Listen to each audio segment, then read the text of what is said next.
레위기 1장에서 7장은 5대 제사법에 관한 규례에 대한 기록이었습니다. 그리고 오늘 우리가 읽은 8장부터 10장까지는 제사장들의 위임식 및 취임식 제사에 관한 기록입니다.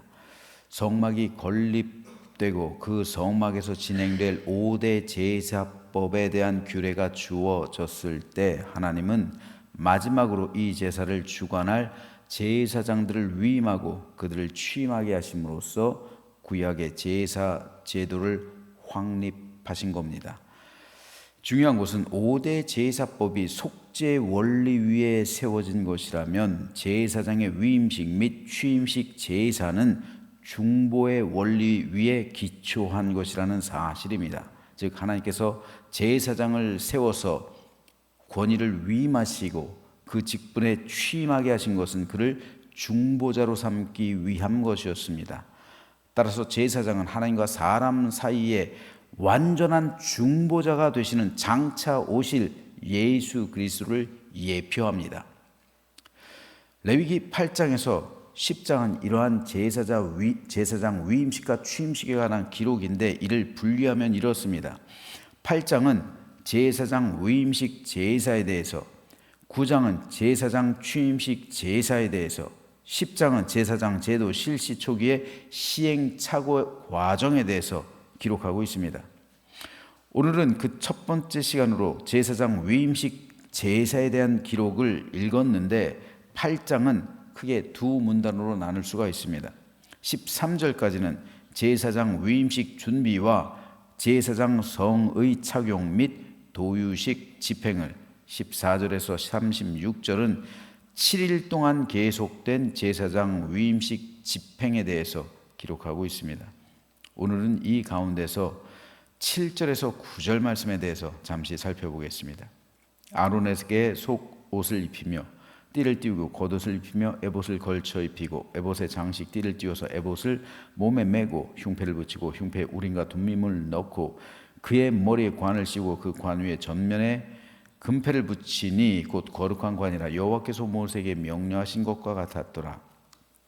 하나님께서는 모세를 통해 제사장의 의복을 직접 디자인해 주셨어요.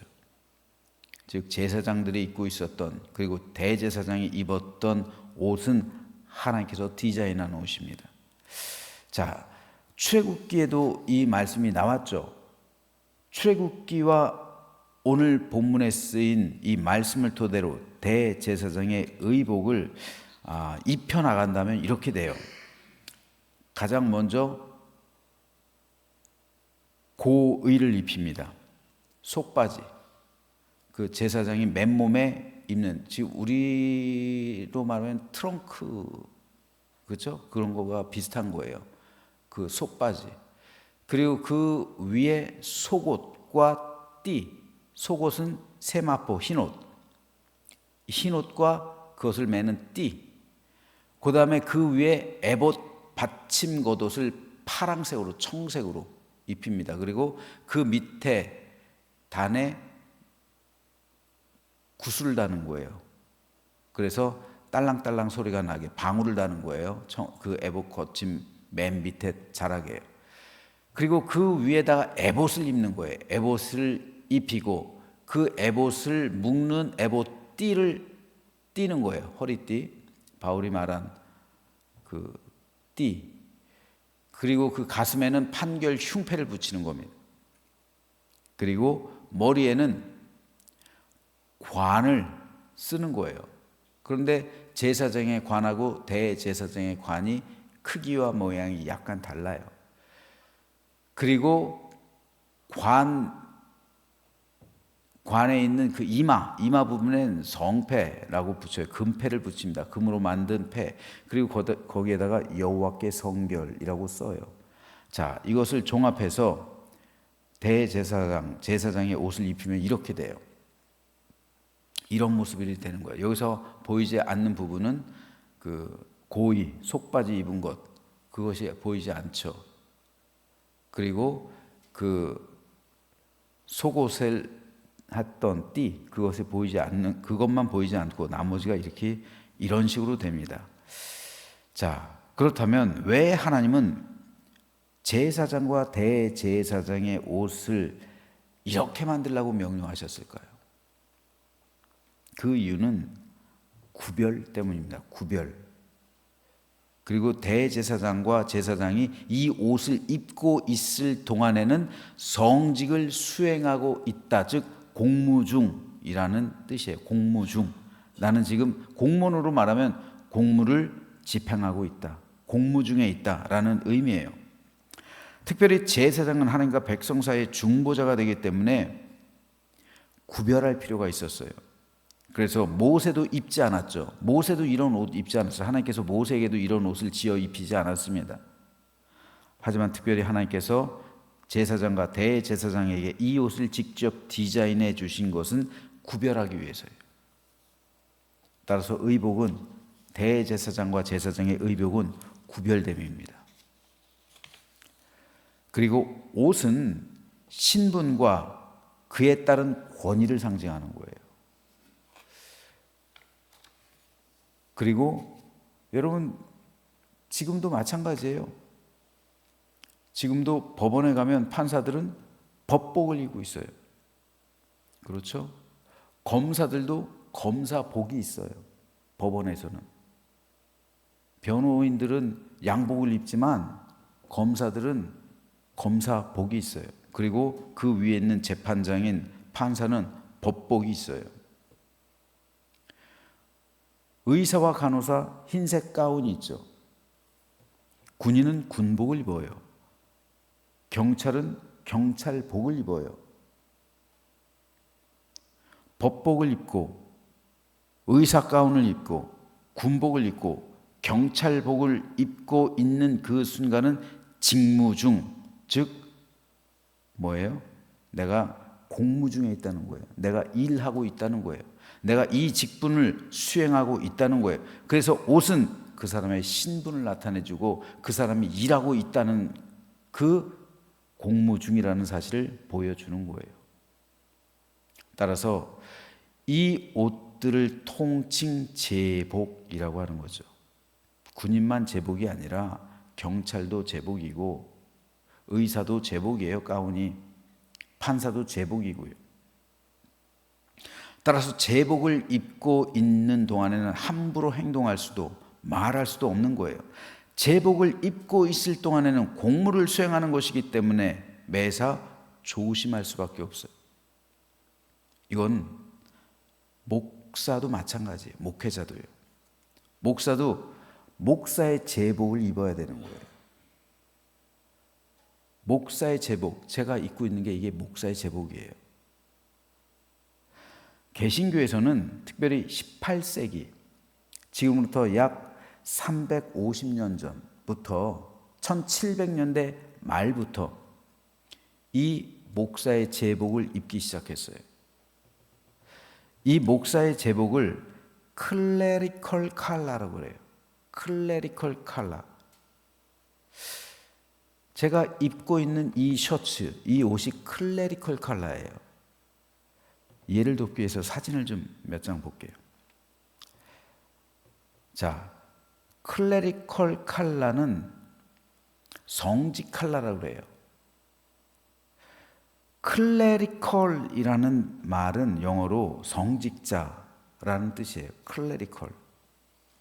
그리고 칼라라는 말은 깃, 옷깃이라는 뜻이에요. 깃.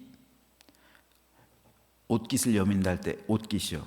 그렇기 때문에 클레리컬 칼라는 성직 칼라, 즉 성직자의 옷깃이라는 의미예요. 성직자의 옷깃. 이거예요, 이거. 성직자의 옷깃. 지금 보고 계신 사진은 1880년대 우리나라에 들어와서 활동했던 감리교 선교사 스크랜턴의 사진이에요. 스크랜턴의 사진을 보면 클레리컬 칼라를 하고 있어요. 즉 성직자 옷깃, 그게 하얀색 테두리, 저 하얀색 테두리를 받쳐인 거예요. 그리고 그 위에 옷을 덧대 입은 겁니다. 이미 1800년대부터 개신교 목사들은 성직 칼라를 하고 있는 거예요. 다음 사진을 보시죠. 이 사진 속 인물은 스코틀랜드 국교회 목사였던 맥러드의 사진입니다. 이 목사가 입고 있는 옷이 스크랜튼의 옷과는 다르죠. 지금 저희가 입고 있는 이 형태죠. 왜냐하면 이 목사가 셔츠에 착용하기 쉽게 흰 목뒤 형태, 지금의 이 형태의 컬러, 이것을 고안해서 입기 시작한 목사가 이 목사예요. 이후에 이 성지 컬러가 개신교 목회자들 사이에 퍼졌어요. 그래서 1900년대 이 옷이 개신교 목사들 사이에서 정착됐어요. 1900년대 초기. 그래서 대부분 개신교 목사들은 이 컬러를 입고 있는 거예요. 이때부터. 이것이 클레리컬 컬러, 성직 컬러, 성직 옷깃이라는 뜻이에요. 목사의 옷깃이라는 의미예요. 그런데 이 성직 컬러는 점차 카톨릭 그리고 동방정교회로 퍼져나가요. 그래서 이 성직 컬러는 개신교뿐 아니라 천주교회와 정교회에서도 신부들이 착용하는 전 세계 기독교계의 복장으로 발전해 나간 거예요. 특별히 카톨릭에서는 1960년대 제2차 바티칸 공의회에서 성직 컬러 셔츠를 공식적으로 도입해서 천주교 신부의 기본 복장으로 제정해요. 그게 1960년대예요. 그러니까 개신교에서는 1700년대 말부터 입기 시작한 이 성직 컬러를 카톨릭에서 약 200년 늦게 수용한 거예요. 그래서 1960년대부터 신부복으로 공식 제정한 거예요. 그러면은 개신교가 카톨릭을 따라한 거예요? 카톨릭이 개신교를 따라한 거예요? 카톨릭이 개신교를 따라한 거예요. 이걸 모르는 거예요, 사람들이. 이 복장을 로만 컬러라고 해요, 그들은. 왜냐하면 로만 컬러는요, 여기에다가 단추를 덧댔어요. 단추. 똑딱이 버튼 같은 거. 그래서 이거를 로만 컬러로 해요. 제가 입고 있는 건 단추 없잖아요. 이건 클레리컬 컬러. 그러니까 저 맥러드 목사님이 고안해낸, 디자인한 그 컬러를 제가 지금까지도 입고 있는 거예요. 자, 그런데 왜 개신교 신자들조차, 성도들조차 목사님 왜 신부님들 흉내내요? 왜 이렇게 말을 할까요? 몰라서 그런 거예요. 몰라서. 가르치지 않아서 그런 거예요. 가르치지 않아서. 개신교가 흉내낸다고 말하는 거예요. 카톨릭을. 본말이 전도된 거예요. 카톨릭이 뒤늦게 1960년대 제2차 바티칸 공의회에서 이것을 신부의 제복으로 규정했는데 우리는 이미 그때 훨씬 200년 전부터 이 옷을 입고 있었어요. 그런데 이런 오해를 할 수밖에 없는 게 개신교 목사들이 이 옷을 안 입고 다녀요. 여러분들도 아마 우리 교회 와서 처음으로 목사가 맨날 이 옷 입는 거 거짓 못 봤을 거예요. 특별히 장로교 같은 경우에요. 아이러니컬한 사실이 있어요. 이 제복은, 이 옷은, 특별히 이 클레리컬 컬러는 저 스코틀랜드 국교회 목사인 맥러드가 고안했어요. 스코틀랜드 국교회가 어디 파예요? 교단으로 말하면 장로교예요. 장로교. 장로교 목사가 이걸 고안해낸 거라니까요. 근데 장로교 목사들은 지금 이 옷을 안 입어요. 아이러니하죠? 그런데 왜 개신교 목사들은 이 클레리컬 컬러를 입기 시작했을까? 멋있어 보이기 위해서요? 이유는 구별하기 위해서예요. 목사가 목사답게 보이기 위해서. 목사가 목사답게 보인다는 것이 무슨 의미일까요? 이전에 목사들은 다 넥타이를 찼어요. 넥타이. 그런데 목사들이 넥타이를 착용하는 것을 거부하기 시작한 거예요. 그리고 이 클레리컬 칼라를 입기 시작한 거예요. 왜요? 특별해 보이니까요? 멋있어 보이니까요? 권위가 있어 보이니까요? 아니에요. 그런 의미가 아니에요. 청빈해 보이기 위해서입니다. 청빈을 위해서. 청빈한 삶을 살기 위해서 이 옷을 입기 시작한 거예요. 넥타이는 사람을 사치스럽게 만들어요. 왜 그럴까요? 왜? 여러분 넥타이 한번 생각해 보세요. 넥타이 계절에 따라 다르죠. 셔츠에 따라 다르죠. 양복에 따라 다르죠. 그렇죠? 넥타이를 어떤 넥타이를 매냐? 셔츠가 달라져요. 넥타이가 한 개 있어야 돼요? 여러 개 있죠. 그럼 셔츠도 여러 개 있어야 되는 거예요.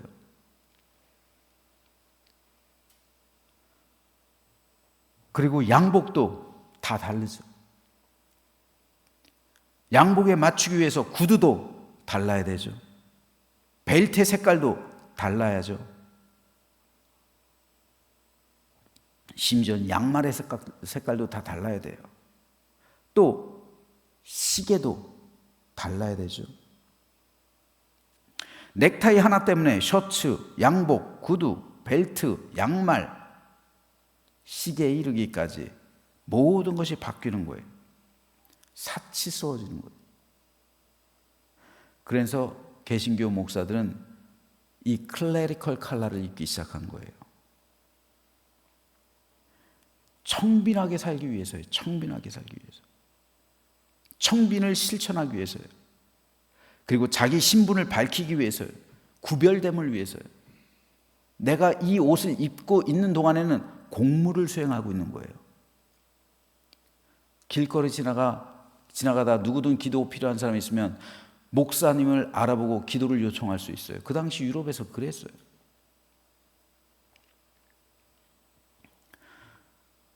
지금도 이 성지 칼라는요 10만 원에 두세 벌 사요. 이것이면 충분해요. 목사가 이것만 입으면은, 여러분 이 성지 칼라 입으면 왜 청빈할 수밖에 없냐면요, 이 성지 칼라 입으면 아무리 좋은 양복도 다 죽어요. 다 죽는다니까요. 양복, 고급스러운 양복 필요 없어요. 이 성지 칼라 입는 순간 양복이 죽어버려요. 양복이 빛을 발하지 못해요.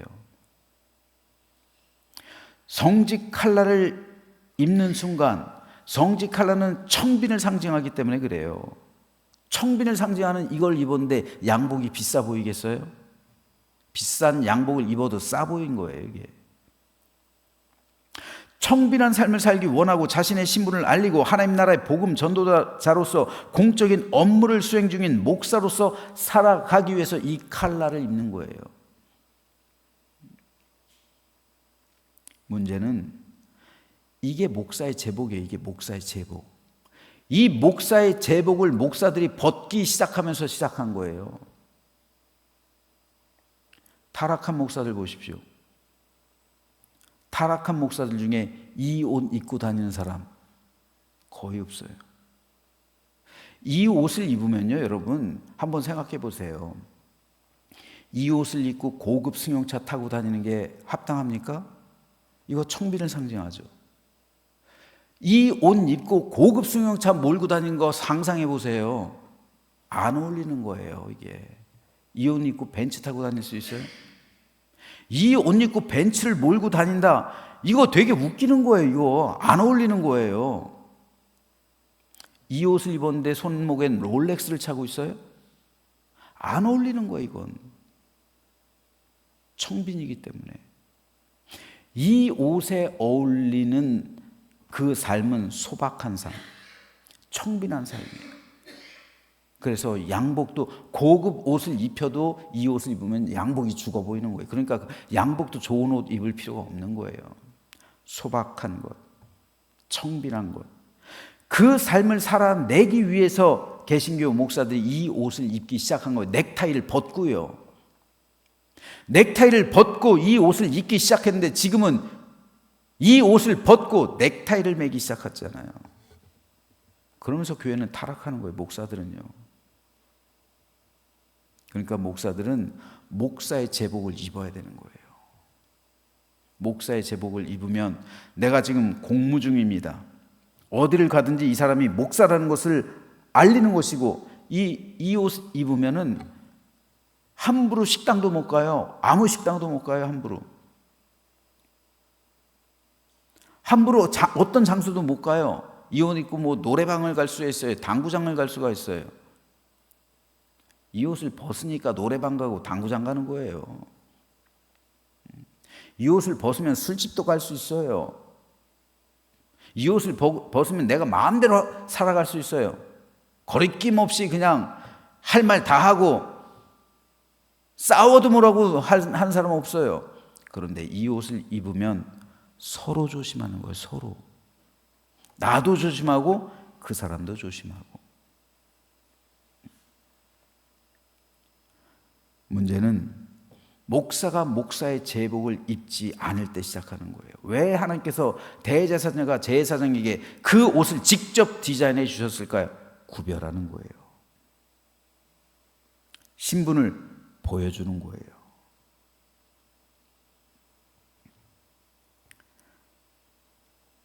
문제 해결. 그 가운데 하나는 모든 목회자는 목사 제복을 입어야 돼요. 이게 현대교회 병폐를 치유하기 위한 과정 가운데 하나일 수가 있어요. 이거를 벗으면 문제가 시작된다니까요.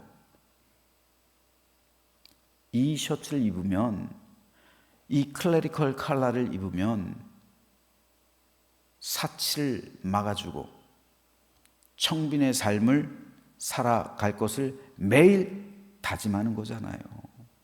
그리고 내가 공무 중이라는 사실을 알리는 거잖아요. 그러면 나의 삶을 조심하잖아요. 이 옷 입고 제가 욕할 수 있어요? 안 되는 거예요. 목사가 목사의 제복을 벗는 순간 사치스럽게 되는 것이고 타락이 찾아오는 것이고 잘못된 삶을 살아가게 됩니다. 그러니까 여러분, 이런 목사님들이 이런 옷을 입고 다닐 수 있도록 성도들도 독려해 줘야 돼요. 자꾸만 목사님 왜 그런 옷을 입어? 이런 말 하면 안 돼요. 신부처럼 보이게 왜 그래? 그렇게 하시면 안 되는 거예요. 오히려 독려해 줘야 되는 거예요. 목사님, 안 입는 목사님한테도 목사님 제복을 입으시는 게 좋을 것 같습니다. 이게 맞는 거예요. 이게. 그래야 그 목사님도 청빈하게 돼요. 그래야 목사가 목사 제복을 입어야 목사가 목사다운 거지. 스코틀랜드 장로교는 이 옷을 입고 다녔는데 지금 장로교 목사들은 이 옷을 안 입고 다녀요. 통합 측 제외하고는 거의 안 입고 다녀요. 성도 역시 마찬가지예요. 성도에게도 성도의 제복이 있어요. 안타깝게도 이 제복은 눈에 보이지 않아요. 저는 마음 같아선 우리 성도들도 좀 제복을 입고 다녔으면 좋겠어요. 교인이라는 그걸 나타내는 흰 옷. 흰 옷 입고 다니려면 이단처럼 보이겠죠. 이단들 막 그 옷 입고 다니대요. 뭐 장안대 이렇게 가다 보면 뭐 이렇게. 이단들 그 옷 입고 다니잖아요. 이상하게. 근데 그럴 수는 없고 이단처럼 보이니까. 그런데 영적으로 보면은 성도들은 흰 옷을 입고 있는 거예요. 제사장이 입고 있는, 다시 한번 사진 한번 보여줘 보세요. 제사장 옷. 저기 속옷과 띠 있죠, 저거. 저 흰 옷을 입고 있는 거예요. 제사장이 성소에 들어갈 때 저 흰 옷만 입고 들어갔어요. 성소와 지성소에 들어갈 때는요, 저 흰 옷만 입고 들어갔어요. 하나님 앞에 설 때는. 성도들이, 사도 요한이 계시록을 통해서 보니까 성도들이 다 저 흰 옷을 입고 있는 거예요. 여러분들도 저 흰 옷을 입고 있는 거예요. 천국에서 저 흰 옷을 입을 거고 하나님께서 예비하신 흰 옷, 하나님께서 직접 지어주신 흰 옷을 입고 있는 거예요. 여러분이 지금 저 흰 옷을 입고 있는 거예요. 그러므로 우리는 지금 저 흰 옷을 입고 있다라는 자각을 하고 있어야 돼요. 그리고 저 흰 옷을 입고 있는 사람답게 거룩한 삶을 살아가야 돼요. 눈에 보이진 않지만 나는 지금 우리 하나님께서 예비하신 그 흰 옷을 입을 것인데 지금 내가 이 땅에서도 입고 있다라는 영적인 자각심 가지고 거룩한 옷을 입고 거룩한 백성답게 살아갈 때 성결과 정결과 순결과 진실한 믿음의 삶을 살아내게 되는 겁니다. 바라기는 저 여러분 모두 이 옷을 입고 오늘 하루를 살아내시기 바랍니다. 그래서 나는 순결한 하나님의 신부요 그리스도의 백성으로서 온전하고 거룩하고 복된 믿음의 삶을 살아가는 오늘 하루가 되시기를 주님의 이름으로 축원합니다.